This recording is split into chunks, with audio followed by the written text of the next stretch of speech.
everyone. I'm so glad that you've joined us for another episode of the ResearchWorks podcast. A slightly different panel here today because unfortunately Ash is unwell, as is our world today. Things are still a little bit unpredictable, but we're so lucky to have back on the show Marissa Smith. Welcome back, Marissa. Thanks for having me.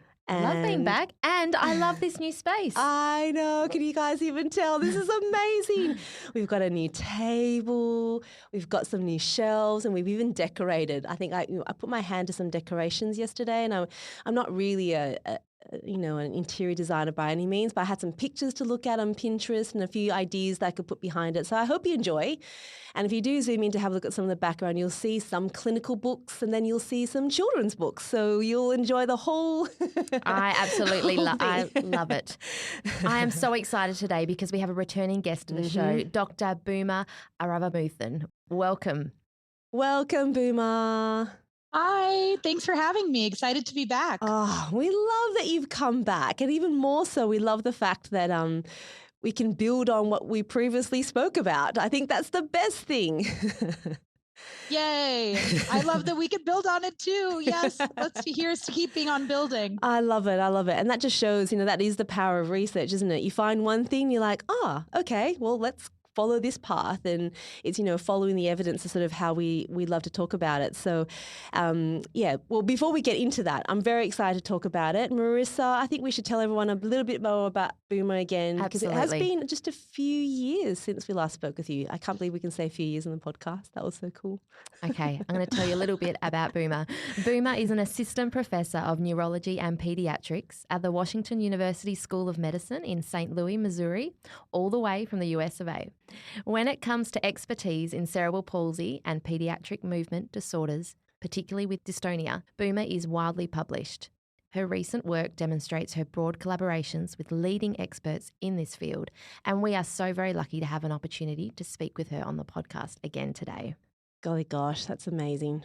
Absolutely amazing. I love seeing your name come up when I follow you on Twitter and I see all the things that you're doing. It's so brilliant. It's absolutely so brilliant. So yes, thank you for coming back, and let's delve in a little bit more to understand, what makes us us.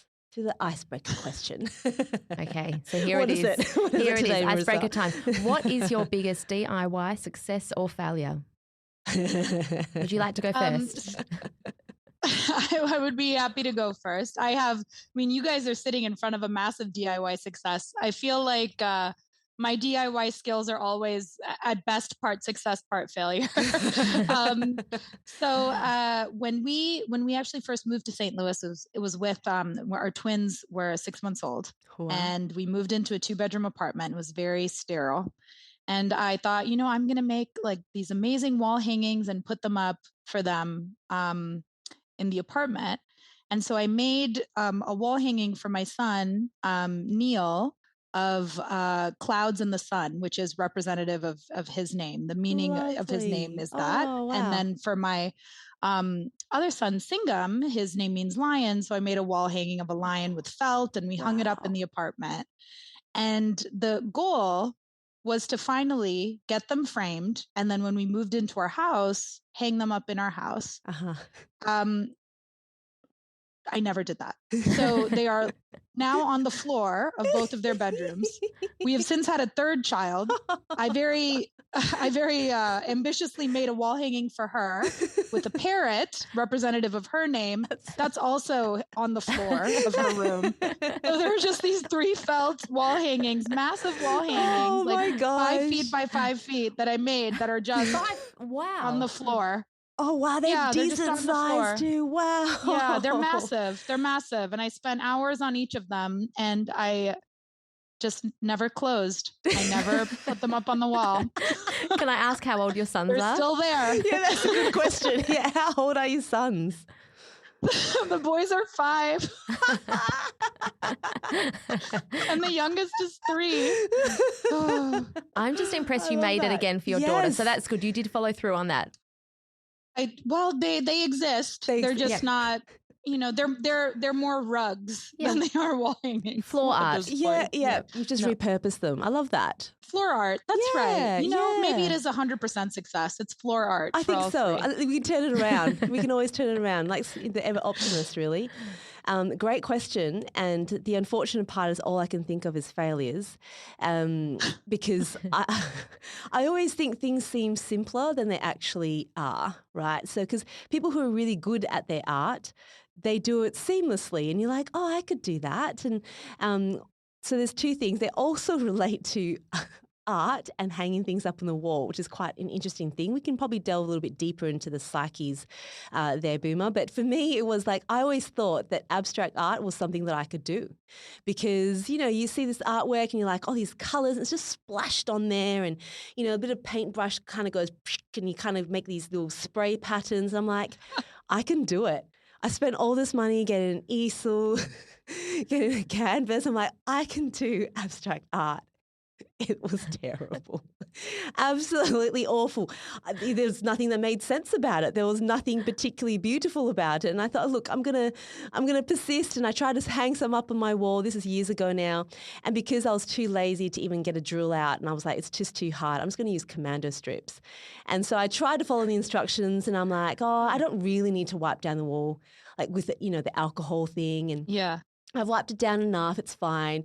Put it up. All good. Next day, all on the ground, complete failure. I'm like, well, that was my whole art life and I've never done it again. So that would be my DIY. I think you could try failure. again, though. I don't know. I was a bit ambitious, but I wasn't. Maybe you're a Van Gogh of your time, and that posthumously that art is going to be incredibly valuable. I think so. I like it. Yep. Like your thoughts.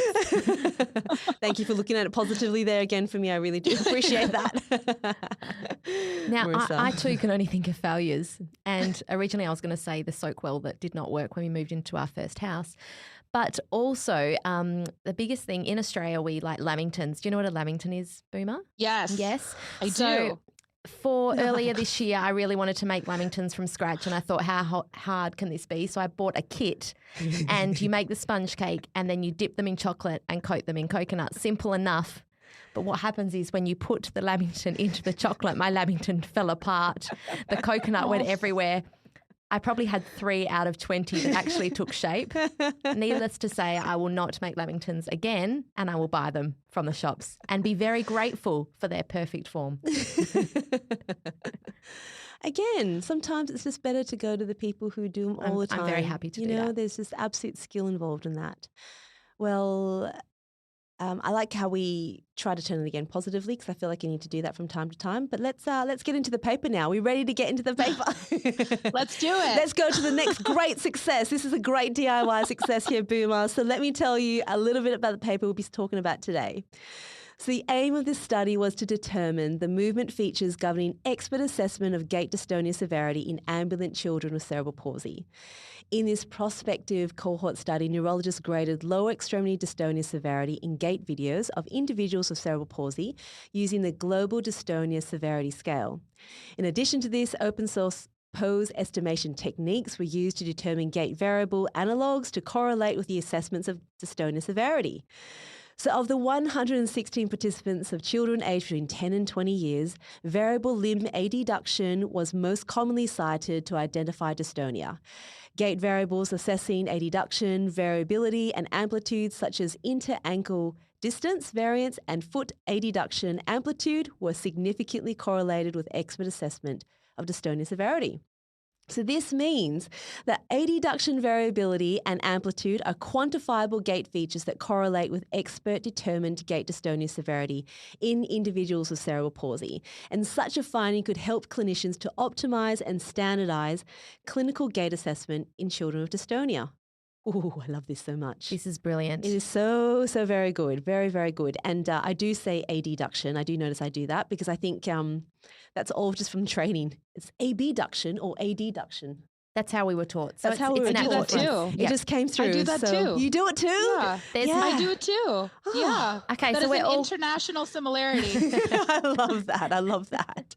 Now, Bhooma, I loved your last podcast because I felt like dystonia is something that when I started in pediatrics and working in this area, spasticity is something a bit easier to grasp because it's a bit more concrete in terms of assessment and how you, can see it in when a children is doing functional tasks, etc. But dystonia is, like you said, it's so variable and it presents so differently across the GMFCS levels.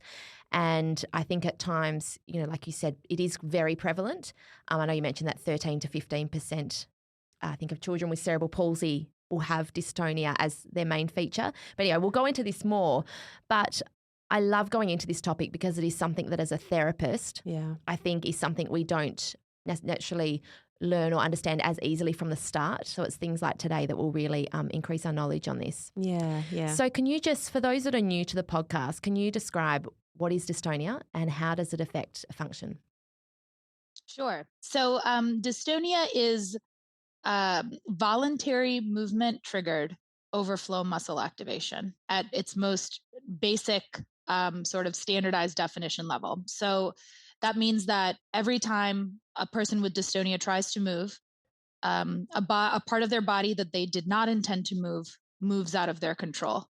And if you think about that line in and of itself, the functional effect of dystonia is clear. Every time you try to make a movement, a part of your body that you didn't intend to move moves out of your control. I mean, that lack of control over your ability to do the task you actually intended to do is inherently functionally debilitating. On top of that, dystonia is often associated with pain. So it's a very commonly cited cause of pain in people with CP. And it's a bit of a misunderstanding. Some people think that dystonia is not painful, but many people with CP cite it as a cause of pain. Sure. And it's also seen more commonly in people at GMFCS levels 4 and 5, and vice versa. So people at GMFCS levels 4 and 5 have more dystonia. If you have dystonia, you're more likely to be a GMFCS level 4 and 5. So that that relationship is reciprocal. Very common, a bit nebulously defined. You said that therapists don't necessarily get that concrete education about what is dystonia at the outset. Nobody does, honestly. And I remember being told as a movement disorders fellow, and theoretically movement disorders physicians pride themselves on being excellent phenomenologists, excellent phenotypers. Yes. That's our bag, right? Dystonia was just, you'll know it when you see it. You really, I mean, so you'll figure it out. The 100th time you see it, you'll know what it is. And come on, we can do better than that. We can do better than that. That can't be how we define something that is so common, so functionally debilitating, such a thing that guides our treatment. You'll know it when you see it. I mean, that can't be the status quo that we're happy with. That's right. And so my career has been dedicated to that, to saying that status quo is not enough, that we need to be better. Yep. Love that. And that brings me to my next question. And I love the work you've done in this area. How is dystonia measured? Yeah. And I know there's a few different scales, but Yeah. So there are a couple different ways to think about it. So there are validated scales to measure dystonia severity. Validated in people with cerebral palsy. So the BADS, the Barry Albright Dystonia Severity Scale, that's probably the oldest, the one that maybe people have heard most. There's the Movement Disorders Childhood Rating Scale. That one has recently been validated in people with CP and with dystonia predominant CP. There's another scale which I've grown increasingly fond of, which is the Dyskinetic Cerebral Palsy Functional Impact Scale, which is a caregiver reported scale.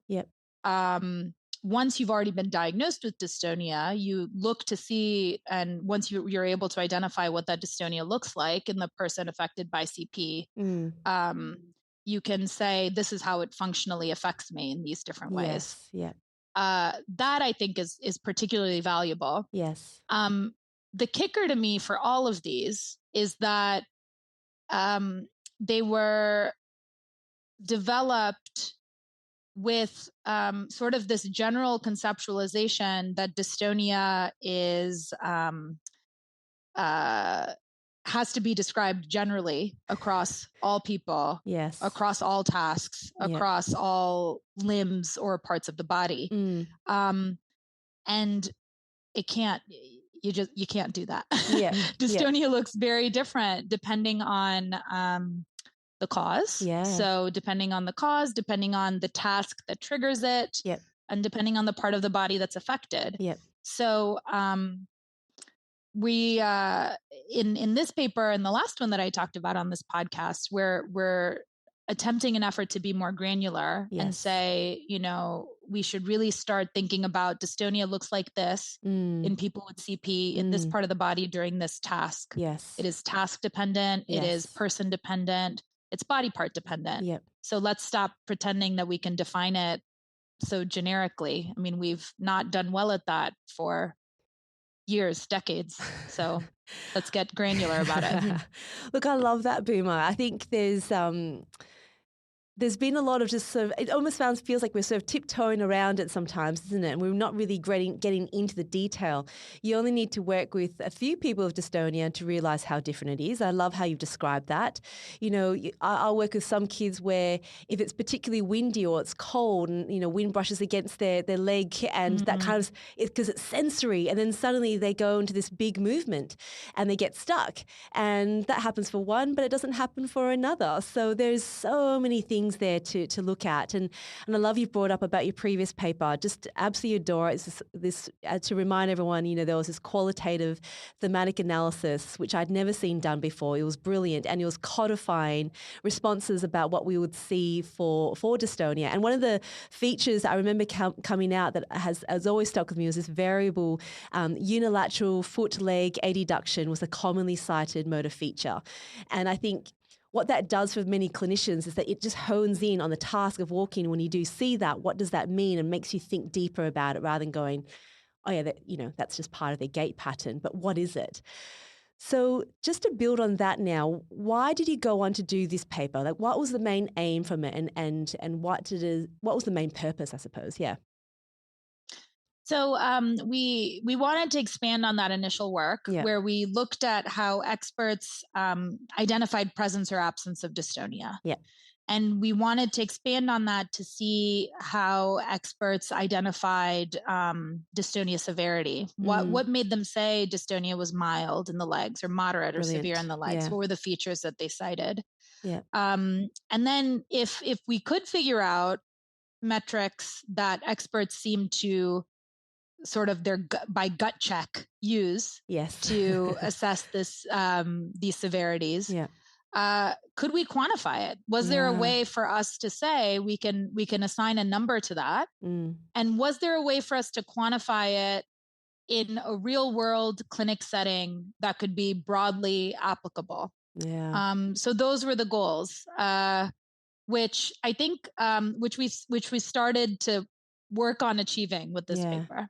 Brilliant. Again, a DIY success for sure.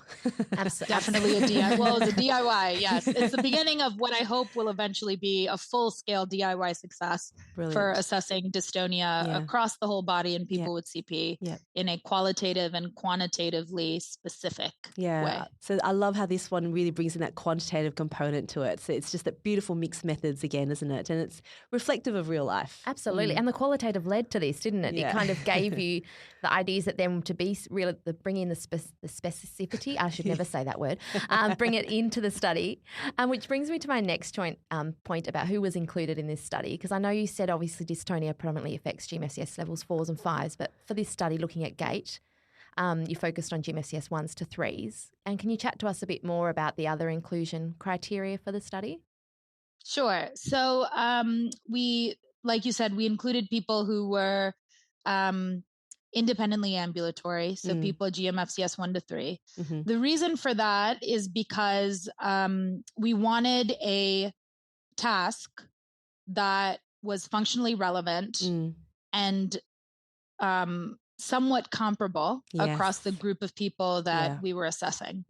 And I will say that is one of the biggest weaknesses in my mind of this paper is that we are limiting it to people at GMFCS 1 to 3 by picking that gait task. And I'm happy to talk about the plan for 4s and 5s and incorporating that population a little bit. Great. Yeah. The other thing that we really made sure about for this paper was to make sure that everybody we included had spasticity. Yep. And that is, I think, mission critical for anybody who's looking to develop metrics for identifying dystonia in people with CP. Great. As a rule, as we all know, people with CP have mixed tone. Yeah. It's very rare to see someone that's pure anything. Yeah. Someone that's right. Yeah. it's people are mixed at all sorts of levels, spasticity plus axial hypotonia. Yeah. Even though, as you guys have said, 13 to 15% of people have dystonia as their predominant form of tone in CP. Up to 80% of people have some degree of dystonia. So that overlaid on top of spasticity, it's very hard to pick out. That's and right. if you don't develop metrics that differentiate dystonia from spasticity, you're not really serving the needs of this population. So that was the other big factor that we considered when we included subjects. It's really real world, isn't it? And I guess that's what it comes down to. It's, when we do research studies, sometimes you try to be very homogenous in your population. You want to define the very features and control, and that tells you a lot of information for sure. But when applying into a real world context, you do have all these factors to consider, and 100% you're always trying to sort of understand what's spasticity, what's dystonia, and the only way this can be really applicable is to have that. So that's absolutely brilliant. So now that leads me to my next question, which I'm very excited to hear about. How are they actually assessed? And I want to start by talking about maybe the videos that you used for it, because this is very cool. Oh, thank you. So so we started out as you said, qualitative, and then moved to quantitative. So we had 3 different pediatric movement disorders physicians view videos of 116 young people as they walked in a straight line towards the camera. And they were recorded in different clinic hallways over the span of several years at our CP center. So, and they were all recorded on an iPad. So at resolution that's by modern smartphone standards a bit embarrassing, but that's how we did it. And they were all clinical recordings that we did for the purposes of clinical care. And we had them review those videos, rate them using a scale called the Global Dystonia Severity Rating Scale, which we chose to use because it's just a 10-point Likert scale. So 0 being no dystonia, 5 being moderate, 10 being severe. Right. Yeah. Okay. And it gives no other, there are no other preconceived sort of guidelines for how you should rate dystonia. That's it. It's just a Likert scale. Okay. And we wanted that because we wanted to see what experts really pragmatically used to rate dystonia severity. They then wrote in what they put in their scores. They wrote in why they chose those scores, why they said dystonia or no dystonia. And then we went back and coded all those responses. Found coded meaning extracted the salient ideas from each of those responses, looked at the frequency with which those were said. And then found the variable leg and foot adduction being significantly associated with those dystonia severity scores. Sure. And then we went back with using those same videos with free open source software called Deep Lab Cut. And we created a model on those videos that allowed us to measure the distance between the knees, the ankles, the toes, and then look at the AP foot angle. And found that those quantified values also correlated with the qualitative expert severity scores. So we with cool free software, we're able to get numbers that correlated quite nicely with the qualitative scores of experts that up until that point would tell you that dystonia is, oh, you'll know it when you see it. Now we have numbers that match up. which is pretty cool. That's awesome. That is so brilliant. That must have been so wonderful to actually see that end. You know, when you're analysing all your data and you finally come to this place where you can actually summarise it, you'd be like, that would have been a great moment to have seen that. Tell me more about the deep lab cut. I've heard it before through doing some gait courses, and I love that it's a free software, so people can download it anywhere. Like it's quite easy to access. Yeah, it's available through Mackenzie Mathis's lab. If you just Google Deep Lab Cut, it'll take you right to her website. A few years ago, there was a series of papers in Nature Neuroscience that were published on this technique, and it was originally built out and used most commonly in people doing animal behavioral work, which is what I do with the rest of my time actually is I'm a mouse behavioralist also. So that's where I'd heard about this. Oh, wow. And I started this project started at this point right before the pandemic. So it's been about 3 years, kind of conceptualizing and building this project using that software. That you can download and then train. It's a neural network based pose estimation tool. Okay. So you can train a neural network to recognize parts of the body that you label on a set of example videos. Fabulous. Since then, Deep Lab Cut was one of the originals, not the original, but one of the originals. Sure. There are other. This field has exploded. So since just in those last 3 years, other open source pose estimation software like OpenPose is another very common one. There's OpenCap. There are a lot of different free pose estimation software options available now that are specifically targeted to labeling people as they're walking. And this field is it's exploding. It's a really exciting time to be a movement disorders person, a behavioralist. There's a lot that can be done in the modern era, and it's all just kind of taken off in the last few years.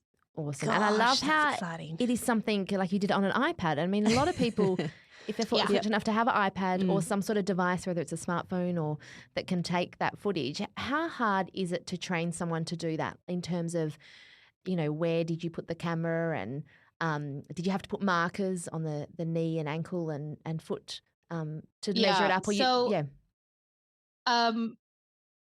So we don't put markers on our patients or our subjects for this. Ideally, you want to make sure that they're bare feet and that their knees are exposed, because we need at least knees, ankles, and toes fully exposed to do this, and no orthotics, no socks on.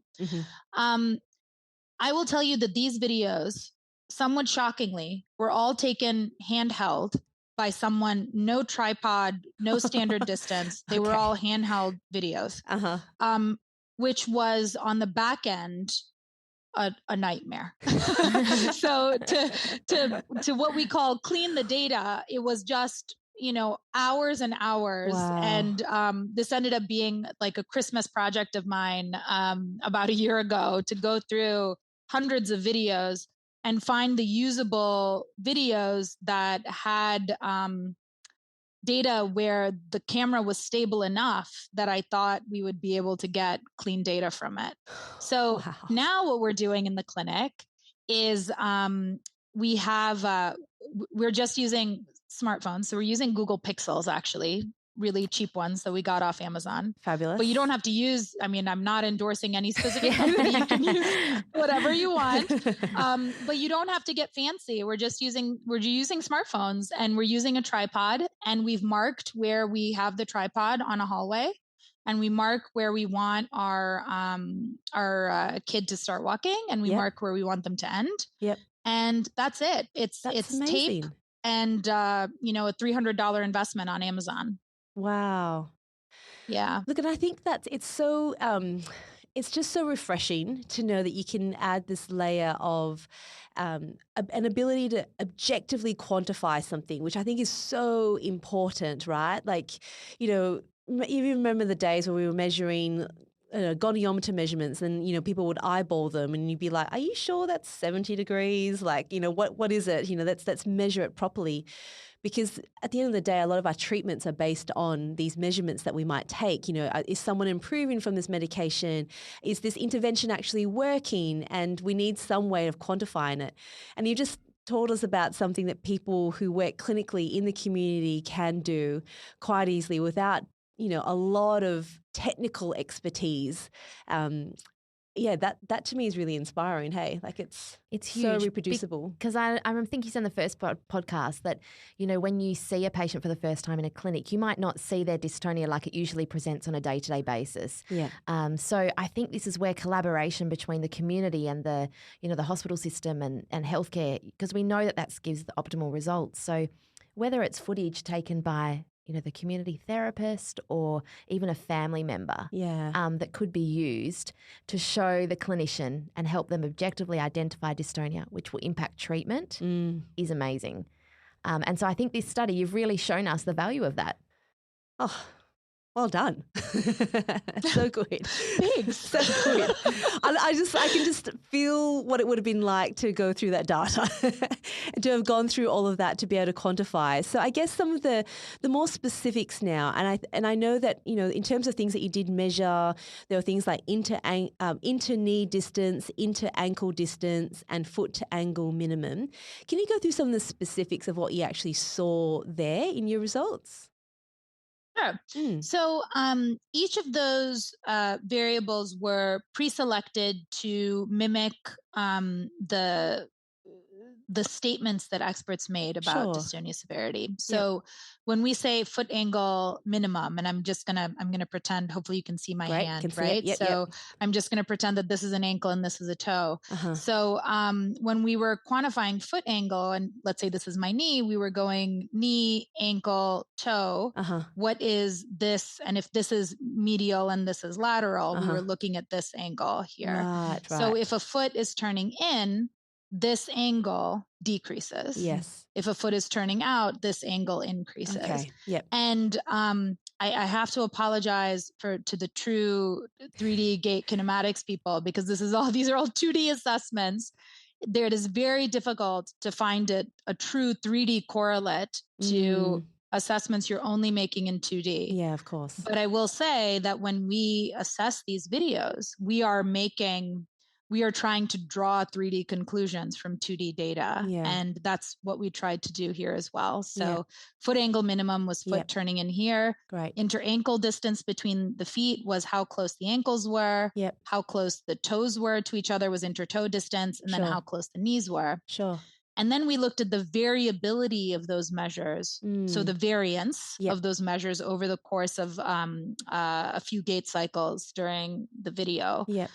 With the idea that, as you've brought up, variability being such a cardinal feature of dystonia, we hypothesized that if we looked at the variability of the adduction between the legs over the course of the video, that we'd see a correlation with dystonia severity as well. Wow. And what we saw was exactly that. So the variability of, and I'm going to pull up the exact metrics, so I'm being very specific here. So inter-ankle distance variability and that foot angle minimum. So how much those feet turned in, that amplitude of adduction of the foot, the variability and how far apart the ankles were over the course of the video, those really correlated quite nicely with increasing qualitative expert severity scores. So the higher the expert graded severity, the more variable that adduction was in the inter-ankle distance, and the more the feet turned in, with increasing expert severity scores. That is really cool. What I find is so important, because you think you can see something, but when a child, especially GMFCS, or even 1s, 2s, and 3s, they can walk really fast, and you won't necessarily catch that variability to the extent that makes you describe it as dystonia without using what you said, which is what makes the tool so valid. Yeah. And I've got to tell you this is teasing a different paper that's about to come out next week, but we think So we think we're a lot better at diagnosing dystonia than we actually are. We're pretty bad at it in routine clinical assessment. The same group of experts that rated all of these videos. I mean, that's not real clinical. That's not what really happens in the clinic, right? You have your predefined clinic slot. Yeah. You're not sitting there getting to watch someone walk over and over again on replay at your leisure in the clinic visit, trying to see who does or does not have dystonia. So we had these experts rate all these videos, right? And then we went back to those same experts' clinic notes from the same day that these videos were taken. Yes. And I mean, I kind of just want to ask you, so of everybody that we know for sure on the videos had leg dystonia, what percentage do you think had leg dystonia diagnosed on the same clinic day by the same set of experts? I'm going to put a number to it. Oh, Marissa. Put a number, just guess. I don't know. I feel like you're teasing that it will be low, but I don't. It will be. It is low. It's low. But how low do you think it is? What, 20%? Yeah, let's go 20. 13%. Oh. Oh, wow. 13%. Yeah. It increases with longitudinal assessment. So maybe they didn't see it that day, but the longer you follow a person, it gets higher and higher. And it gets to almost, 100% for people with moderate to severe dystonia with longitudinal assessment, but not in that clinic visit. Wow. Not in that clinic visit. Wow. So in the same clinic visit, it's not even people with moderate to severe dystonia. So in people with moderate to severe dystonia, about 40 to 50% had it diagnosed in that clinic visit. Wow. I mean, that's interesting on so many levels. No, you go. Yeah. I'll keep No. thinking. I mean, it's to say, I mean, and these are people that are supposed to be the best in the business at doing it, right? I called them experts in this paper. Yeah, well, I just think we need to be humble about what expertise really is. Yeah. And understand that I think for a long time we've thought that to diagnose dystonia, it's a training problem. Like, if we could only teach those community so-and-sos to be able to diagnose dystonia, but that's not what it is. It's a systems issue. Yeah. If even people who've dedicated all of their training and their lives to identifying movement disorders in people with cerebral palsy only do it at 13% of the time in any single clinic visit, that's not a training problem. That's a systems problem. So we need systems-based solutions. Yeah. And what does that look like? What's an example of a system-based solution that can support that? Because there's a lot, I mean, the exciting thing in a way is there's a lot of room to grow. From 13%, we're going to be able to track that and improvement's going to be wonderful, right? Well, what are your thoughts on that? Well, it has to be multimodal. Yep. So one aspect is making sure that you do record videos of your kids whenever you can. Sorry, I say kids, they're kids for me, people at any age of CP that you're evaluating, just so you have the opportunity to look back at those videos. Hopefully developing very detailed guidance on what dystonia is so we can tell people what to look for, but also to develop tools like these quantitative tools that can give you a bit of a leg up. Like if there's a way to get those videos and say, if I process this video in a certain way, the chance that this person has dystonia is this, that's good. And then I think relying on, I think being humble that, as you put it, it's valuable to have expertise outside, longitudinal expertise from what they look like, what people with CP look like at home. And I think being really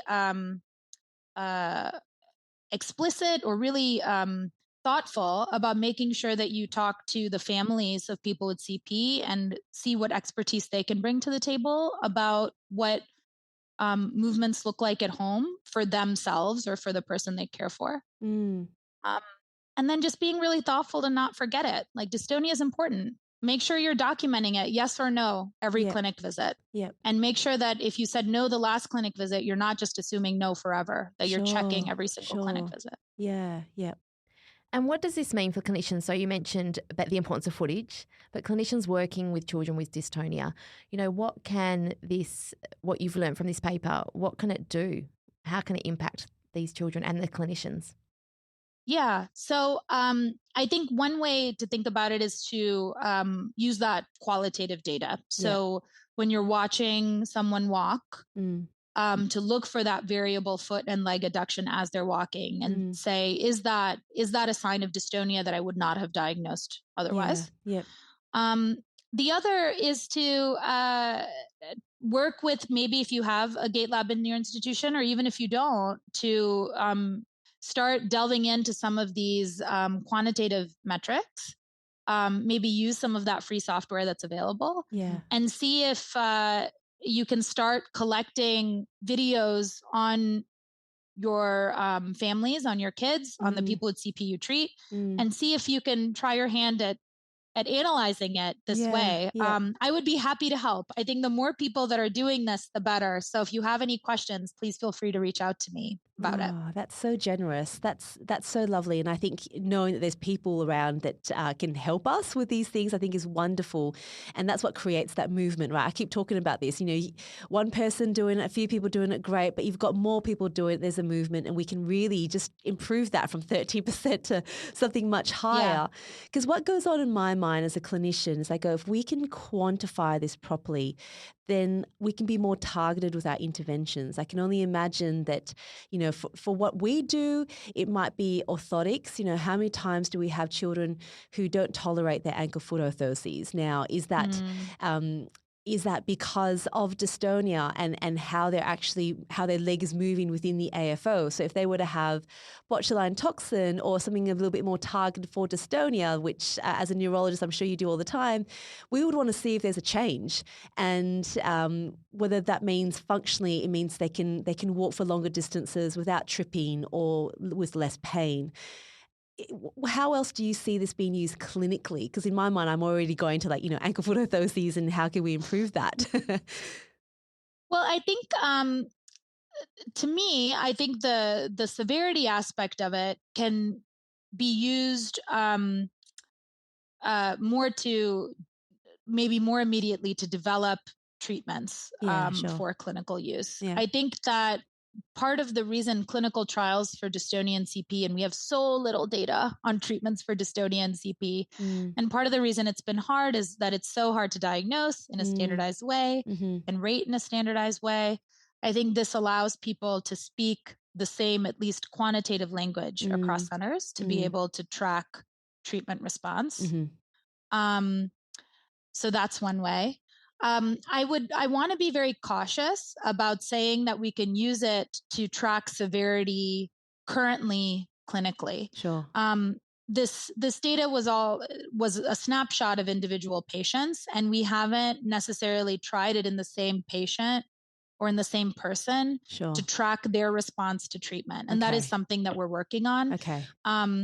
But I think we can, that is a next step goal. Sure. But until we get there, I think it's very promising, but I don't necessarily want to say that it's ready for that level of prime time yet. Sure. So hold our hopefully horses, one day hold our horses. Getting there. But that's the thing, though. I think you can see where it's going to head, and then that's really awesome to know. And I think in the meantime, it sounds like we can just practice and be better at identifying and working with each other to improve our skills. Yeah, that's a great message, Bhooma. Absolutely.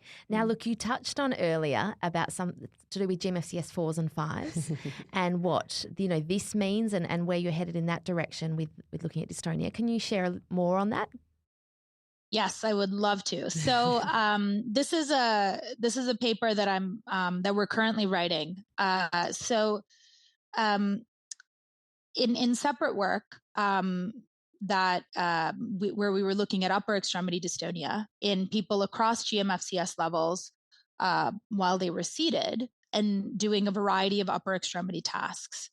There was one task that experts kept citing, and we use the same qualitative analysis techniques to initially sort of parse, what is and is not dystonia, what are the features that are salient. The exam maneuver that experts cited most commonly when trying to identify mild dystonia, so videos where they weren't sure, is it dystonia, is it not? They kept coming back to this one exam maneuver, and it was this hand open close task where you alternate hand open close with one hand in your lap and the other hand opening and closing your hands. So we initially looked at that for upper extremity dystonia and found some features that were representative of upper extremity dystonia. But we also, we initially only looked at those videos in the arms. But when you look at those same videos in the legs, you see that the same features, this variable adduction at the knees, ankles, and toes, shows up again in the legs of people with dystonia as they're doing the seated hand open close task. So this can look for leg dystonia in people while they're doing upper extremity tasks across all GMFCS levels. And we found that those same metrics that we saw correlated with dystonia severity in this paper during walking correlated with expert-rated dystonia severity in the legs during the seated task in people all across all GMFCS levels. Wow. Yeah. So that is wow. So that was very exciting to us. We're working on that paper now. Okay. That was a group of just under 200 videos that we assessed. And we asked for movement disorders physicians, 8 movement disorders physicians from 8 different institutions across the United States to rate these videos. So a really robust data rating set to look at that. So that's the on the horizon are those 2 projects. Okay. There's lots to look forward to, and I think that you've given us a few teasers, but you haven't left us, just hanging. So I'm grateful that you've shared some of that already, because that would have been really hard. That's amazing. Well, Bhooma, like as usual, the conversation with you, I feel like we could talk forever, but it is later into the night for you, so we can't keep going. We are aware of this time difference we have. So let's wrap this up in the most well-liked segment, I would say, within the whole podcast, and that is called Tell It to Ed. Ed, as you know, is our producer. He doesn't have a background in child health, but he's been listening and he's been quite influential with a lot of his questions, so it seems. So Ed, we're going to get you to be able to ask a question after Bhooma summarises the body of work that she's just spoken about. And it's just one question, Ed, but I know he's been taking liberties lately. So Bhooma, take it away. Great. Well, I'm so happy to be here again.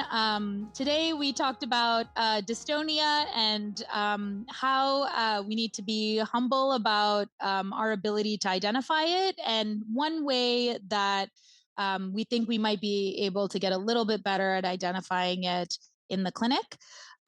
We talked about looking at dystonia in people with CP and spasticity during gait and showing that variable leg and foot adduction is both a qualitative and quantitative marker of leg dystonia severity in people with CP. Oh, lovely summary. Lovely summary, Ed. Wow. Welcome. Thank you. He's been here the whole time. Can I interject that Ed's question from last podcast is this paper is almost it's close to direct response to Ed's question from last podcast. So I can feel my head getting bigger and bigger. Ed. Let's see, what paper am I going to write next? Oh my gosh, we're not going to be able to get him out of the studio. His head's so big. See, I've never felt pressure until this very moment about my question. No. Well, Bhooma, I've really enjoyed that conversation. It kind of touches a little bit on some of the things that I'm kind of familiar with in IT and video editing. So I kind of feel your pain about the whole video editing stuff. When I'm not editing podcasts or writing software, I do dabble in videography and editing. I have to admit, it's really exciting about markerless movement analysis. I've actually had a really quick play with the Open Pose software, and it's very, very impressive. And as far as I know, it's been trained on huge amounts of data for pose estimation. And I'm assuming lots of those open source softwares are very similar in that sense. I guess I'm curious as to what kind of real-time feedback can be given as a platform for families or clinicians, researchers or specialists. So you said that the analysis was kind of rated by experts. I guess if it's being fed through machine learning for non-supervised analysis, can a diagnosis be output really easily? I guess I'm asking if there are any plans to open up this kind of analysis more broadly. Oh. Yeah. So, yes, there is. And there's a postdoc in my lab working on that question right now, actually. Wow. So Ed, you're right. Next paper. I will say the thing that I do think that when we think about completely unsupervised differentiation between people who we have identified as having, these experts have identified as having dystonia versus not dystonia. Something that my postdoc, Rishabh Bajpai, who started in the lab just a few months ago, said to me is, I don't know that I can trust the ground truth. And there was something he has an engineer background, and that was something he said to me. And I just think that's so valuable and something that we've brought up already in this session, that if dystonia for years has been identified as, when you see it and it's what your mentor taught you it was, there are some people that are definite no, and there are some people that are definite yes, and there are a bunch of people in the middle. So, and we do our best to pretend that we're all super reliable across the whole spectrum, but as it gets to milder and milder degrees, that reliability gets less and less. So we are working on it, Ed, but we're looking at the extremes of the spectrum first, so we can have a reliable ground truth before we look at the whole severity spectrum. Because I think at a ground truth level, what is and what is not dystonia, what I've really found over the last few years is not like, let's develop a quantitative way to diagnose it, but do we even really know what it is? So that is, I think addressing that question comes first before truly unsupervised differentiation between yes and no dystonia. Oh, good question. Nice one. You was going to bring in something a little bit on the techie end there. Well, Bhooma, thank you so much for your time. We love talking with you, and I know that so many clinicians are going to be able to really walk away and think about things that they can do themselves and hopefully feel really inspired that they can do a lot of things without a lot of additional technology required. I mean, I think that's really, really cool, and I think knowing where this work is headed is an exciting thing for the field. Yeah, thanks so much, Bhooma. And I know I have a real passion for gait analysis, and this is something I'm definitely going to take from our chat is looking for that. And so I'm really grateful, and I look forward to chatting again sometime about your next paper. Yes, definitely. And keep asking me questions. I'll keep churning stuff out for you. That's great. We love that. Absolutely love that. Well, to all of our listeners, remember, if you want links to this paper and all of our run sheet notes, head to our website, ResearchWorks.net. And there's also a CPD form there that you can fill out if you want to keep this as a copy of your PD requirements. But for now, we thank you all again for tuning in. If you're on our YouTube stream, at least you'll be able to see what all those angles mean. This is great that there's video now. Check out our new studio, and we'll talk to you all again next time. Thanks again. Thank you. Bye.